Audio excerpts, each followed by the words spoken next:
Bismillahirrahmanirrahim. Alhamdulillahirabbil alamin wa afdhalus salati wa atammu taslimi ala sayyidina Muhammadin wa ala alihi wa sahbihi ajmain. Allahumma anfa'na bima 'allamtana wa 'allimna ma yanfa'una wa zidna ilma. Subhanaka la ilma lana illa ma 'allamtana innaka antal alimul hakim. Rabbana shrah lana sudurana wa yassir lana umurana wa hlul 'uqdatam min alsinatina yafqahu aqwalana. Ya, udah bab 4. Ya, 4 bab sudah kita lewati. Sekarang bab yang keempat maksudnya. Babul af'al. Ya, pertama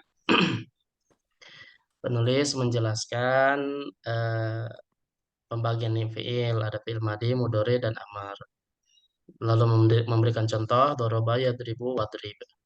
Selanjutnya penulis juga menjelaskan lebih rinci setelah menjelaskan pembagiannya, bagaimana fiil madi kondisinya, bagaimana fiil amr ya. Fiil madi gimana hukum binanya, mabninya. Ya, kemarin sudah jelaskan pada pertemuan ke-43. Terus selanjutnya langsung ke fiil amr, bagaimana kondisi eh, binanya, mabninya ala apa. Nah, sekarang insya Allah kita masuk kepada fiil mudhari. Ya, dijelaskan kemarin sudah dijelaskan bahwa kalau ketika menjelaskan pembagiannya madi, mudhari, amr. Tapi ketika dirinci ternyata madi, amr, mudhari. Ya. Kenapa? Karena kalau fiil madi dan amr hukumnya mabni dan itu hukum asal fiil. Makanya didahulukan dan pembahasannya nggak banyak. Makanya didahulukan. Nah, baru diakhirkan pembahasannya yang agak beda yaitu mudhari dan dia ini hukumnya mu'rab, ya. Nah, di sini kita baca matanya. Bismillahirrahmanirrahim. Qala al-musannifu rahimahullahu taala wa nafa'allahu bi'ulumihi fid dharain. Wal mudhari'u dan fi'il mudhari maka nafi awalihi yaitu setiap fi'il yang di awalnya, di awal katanya ihdaz zawaidil arba'il lati yazimauha qauluka ana itu, yaitu satu di antara 4 huruf tambahan yang kalau dikumpulkan dalam ucapan kita maka kalimatnya adalah ana itu. Hamzah, nun, ya, dan ta. Ana itu, nakti, na'a itu terserah. Pokoknya 4 huruf ini disingkatnya bagaimana terserah. Tapi yang jelas kalau bisa punya makna. Ya. Wa huwa marfu'un abadan dan dia selalu marfu hatta yadkhula alaihi nasibun au jazimun sampai dia dimasuki dengan amil nasab sehingga jadi mansub atau dimasuki dengan amil jazm sehingga jadi majzum, ya. Oke, di sini kita bahas ada 2 poin. Yang pertama, fi'il mudhari itu sebenarnya sudah dibahas definisinya pembahasan kalam sebenarnya, ya. Ya, jadi fi'il mudhari itu adalah kata kerja yang eh, terjadi pada saat berbicara ataupun setelah berbicara. Jadi kemungkinan terjadinya 2. Kalau nggak sekarang berarti waktu yang akan datang. Gitu ya. Baik. Nah, terus selanjutnya di sini penulis mengumpulkan ciri-cirinya, yaitu pasti diawali dengan huruf yang 4 ini, yang kalau disingkat ana itu. Nah, 4 huruf ini disebut adalah huruf al-mudhora'ah. Itu fiil yang ada di huruf yang ada di depan atau di awal huruf fiil mudhari. Ya. Baik. Ada 4 huruf mudhora'ah dan 4-4 ini punya makna ya. Jadi bukan sekedar dia tambahan huruf tapi juga punya makna. Yang pertama huruf ya. Apa itu huruf ya? Diperuntukkan untuk apa? Lil ghaib. Dia diperuntukkan untuk orang ketiga secara umum seluruhnya, ya. Meskipun nanti ada pengecualian sedikit. Seperti ya jilisu huwa, ya jilisani huma, ya jilisuna hum, ya jilisna hunna. Orang ketiga. Jadi syaratnya 2 sebenarnya ya. Diawali dengan huruf mudhora'ah dan kalau huruf ya maka ya tersebut menunjukkan orang ketiga. 2 syaratnya. Huruf tambahan dan menunjukkan yang ya ini untuk gaib. Ini yang pertama ya. Sampai sini ada pertanyaan?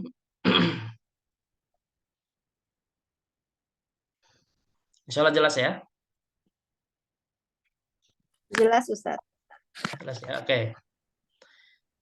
Karena nanti di akhir nanti insya Allah dijelaskan atau di tengah setelah ini ada yang dia huruf tambahan tapi bermaknanya beda, maknanya beda. Jadi cuma satu syarat saja yang terpenuhi sehingga dia bukan fi'il mudhari, melainkan fi'il madi. Ya. Yang kedua, huruf mudhari itu adalah huruf ta.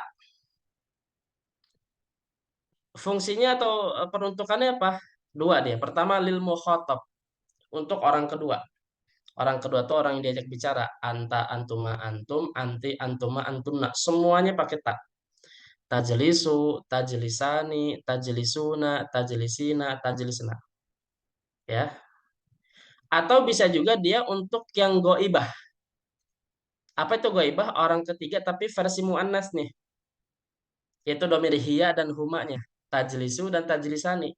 Kalau kita lihat ternyata bentuknya sama seperti domir anta dan antuma ya.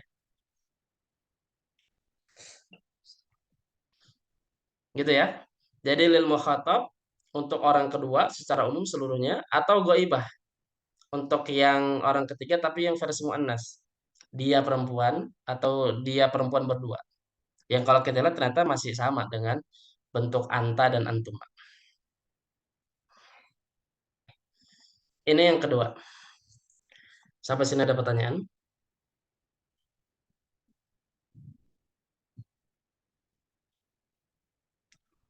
Oke.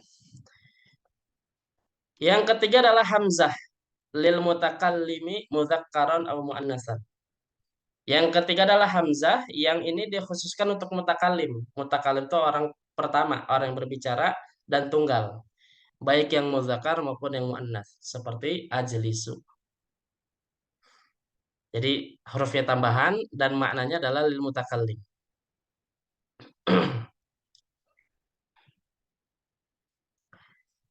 Yang keempat, di antara huruf mudhora'ah yang terakhir adalah an-nun. Apa itu nun? Diperuntukkan untuk apa? Ada dua. Pertama, lil mutakallimi alladzi yu'azzimu nafsahu. Untuk orang pertama, orang yang berbicara, dia tunggal tapi mengagungkan diri sendiri.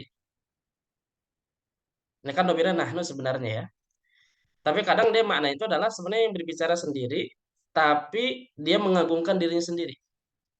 Sebagaimana kalau misalkan Allah berfirman dalam Quran kan banyak. Inna anzalnahu fi lailatul qadr. Wa nunazzilu minal Qur'ani ma huwa syifaa ila akhirih. Oke, jadi Allah kan sendiri. Nahnu, tapi kenapa ke nahnu banyakan? Karena mana nahnu itu tidak selalu banyakan. Enggak, tapi dia sendiri tapi mengagungkan dirinya. Ya, gitu. Ini alladzi yu'azzimu nafsah maksud. Itu yang pertama kemungkinannya. Atau yang kedua, lil mutakallimi alladzi yakunu ma'hu ghairuhu. Yaitu orang berbicara sendiri tapi disertai dengan pihak yang lain. Jadinya banyakan kalau ini makna asalnya yang kami ya. Najlis contohnya. Jadi gitu. Jadi pada dasarnya nahnu itu tidak selalu banyak. Kadang juga maknanya tunggal tapi dia mengagungkan diri sendiri. Ya. Atau dalam tafsir yang lain kadang Allah menggunakan kata kami karena Allah menyertai yang lain. Misalkan gini, kami telah mencatat, kami telah menciptakan. Allah kan menciptakan kan dengan perantara yang lain juga lewat ibu dan seterusnya. Allah sertakan itu maksudnya. Kadang gitu juga maknanya. Ya. Nah ini huruf mudhorah. Sampai sini ada pertanyaan.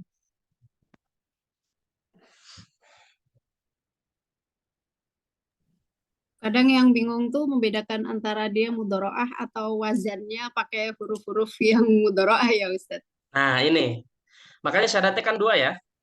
Pertama huruf mudhorahnya tambahan. Yang kedua harus memiliki makna yang tadi. Yang ya untuk gaib, Hmm.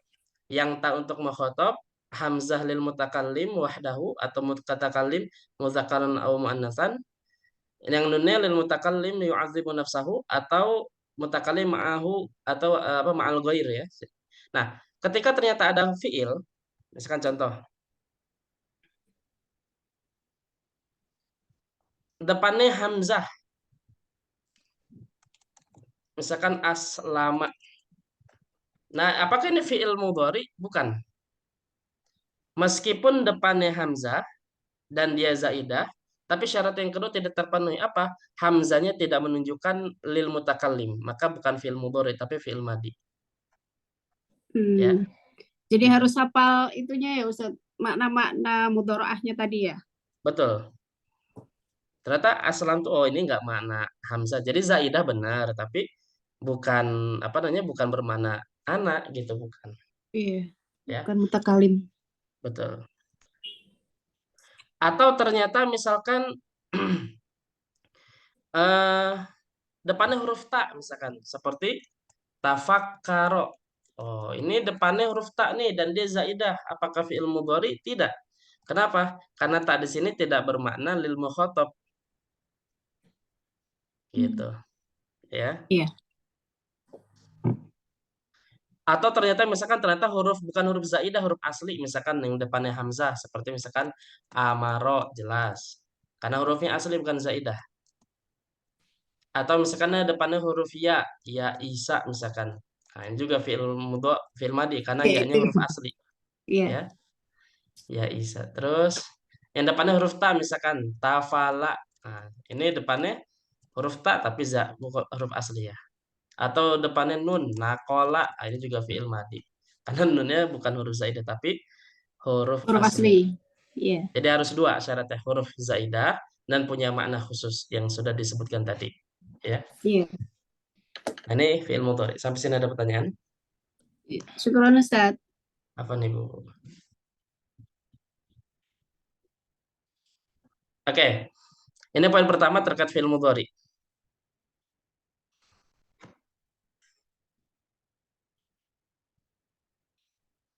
Sudah ya? Saya hapus nih ya. Iya Ustaz, hapus. Oke. Selanjutnya, fi'il mudhari itu hukumnya mu'rab selama berada dalam dua kondisi. Pertama, kalau tidak ditempeli dengan nun niswah. Yang kedua, ketika tidak ditempel dengan nun taukid. Maka hukumnya mu'rab. Fi'il mudhari hukumnya mu'rab jika tidak ditempel dengan nun niswah dan tidak ditempel dengan nun taukid. Nun niswah itu yang domir hunna dan antuna. Yazhabna, tazhabna. Itu nunnya nun niswah. Maka mudharinya jadi mabni. Ya, sebagaimana di hari Senin yang saya sampaikan Bu Nita ya. Fi'il mudhari kayak laki-laki. Dia bebas, marfu mansub majzum. Nah, ketika nempel nun perempuan, jadi mabni, dia nggak bisa ngapa-ngapain. Baik, baik. Maka selamanya dia mau marfu mansub majzum tergantung kondisi. Nah, sekarang gimana deh hukumnya marfu mansub atau majzum? Nah, tadi disebutkan dalam matan wa huwa marfuun abadan. Hukum asalnya dia hukumnya marfu Maaf. selamanya, ya. Ya. Marfunya bisa bisa tandanya bisa tiga, bisa domah, bisa nun, dan juga bisa domahnya muqaddarah. Tiga, domah zohiroh yang nampak, ada domah muqaddarah yang nggak nampak, dan ada nun. Contohnya, Zaidun yajlisu. Zaid itu duduk. Yajlisu fi'lun mudhari'un marfu'un. Dia fi'il mudhari yang marfu. Kenapa dia marfu? Litajarrudihi minan nawasibi wal jawazimi. Karena kosongnya ia dari amil nasab dan amil jazm. Jadi kenapa fi'il mudhari itu marfu?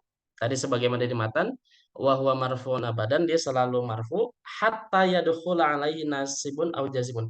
Sampai dia dimasuki dengan amil nasab sehingga menjadi mansub atau dimasuki amil jazm sehingga jadi majzum. Jadi kenapa dia marfu? Karena nggak ada yang menasabkan, tidak ada yang menjazmkan gitu. Ini maksudnya li tajarrudihi, tajarrud itu artinya kosong murni. Jadi murninya iya, kosongnya iya dari amil nasab dan amil jazm. Wa alamatu raf'ihi ad-dhammatu dzahiratu fi akhiri dan tanda apa rafa'nya adalah dhammah dzahirah di akhirnya. Nah, ini yang tandanya dhammah dzahirah. Atau tandanya yang lain huruf nun misalnya at-tullabu yajlisuna. Para pelajar mereka duduk. Dan yajlisuna. Yajlisuna ada kurang ini nih. Yajlisuna ini kurang nun ya. Yajlisuna fi'lun mudhari'un marfu'un. Fi'il mudhari marfu. Kok bisa marfu? Litajarrudihi minan nawasibi wal jawazimi. Karena memang tidak ada yang menasabkan, nggak ada yang menjazmkan. Wa alamatu jazmihi, wa alamatu raf'ihi, thubutun nuni. Dan tanda rafa'nya adalah adanya huruf nun. Kok bisa bukan domah? Li'annahu minal af'alil khamsati. Karena dia kan termasuk al-af'alul khamsah. Sudah selesai di bab yang ke sebelumnya ya, tanda tanda apa rofa pada al-af'alul khamsah. Itu yang nun. Ya, tanda pertama adalah dhammah zahirah, yang kedua subutun nun, yang ketiga atau bisa juga dhammahnya tapi muqaddarah. Contoh, Khalidun yadnu minal ustadzi. Khalid dia mendekat dari ustadz. Dan yadnu ini dari dana, yadnu seperti da'a, yad'u. Nah, yadnu kalau kita i'rabkan fi'lun mudhari'un marfu'un litajarrudihi minan nawasibi wal jawazimi. Jadi fi'il mudhari mansub marfu karena tidak ada yang menasabkan dan tidak ada yang menjazmkan. Wa alamatu raf'ihi ad-dhammatul muqaddaratu 'alal wawi. Dan tanda rafanya adalah dhammah muqaddarah, dhammah yang enggak kelihatan pada huruf waw. Listiqali karena berat diucapkan kalau seandainya ditampakkan. Aslinya bisa yadnuwu bisa. Cuma karena susah diucapkan, berat diucapkan bagi orang Arab, maka biar ringan disukunkan. Yadnu gitu. Karena domah apa harokat yang paling berat itu domah. Setelah itu kasroh dan yang paling ringan harokatnya adalah fathah. Nah ada yang paling ringan lagi itu sukun itu enteng banget ya. Jadi yadnu gitu. Domahnya muqaddarah. Atau bisa juga yang belakangnya ya. Ahmadu yajri fil mal'abi. Ahmad berlari di lapangan. Yajri fi'lun mudhari'un marfu'un. Fi'l mudhari marfu' litajarrudihi minan nawasibi wal jawazimi. Karena kosongnya ia dari amil nasab dan jazm. Sebentar ya. Sebentar mohon maaf. Sebentar mohon maaf.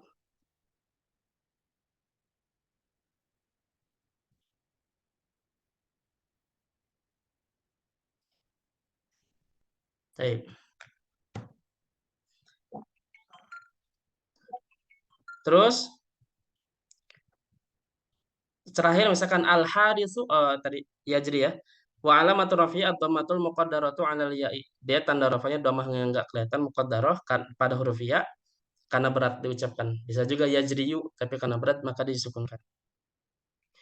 Yang terakhir adalah yang ujungnya alif. Al haditsu yabqa fil bait. Haris dia tetap ada di rumah.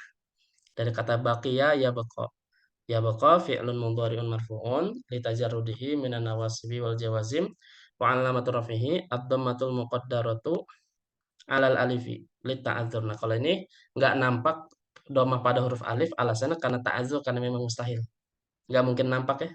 Alif kan nggak mungkin berharokat. Oke, sampai sini ada pertanyaan.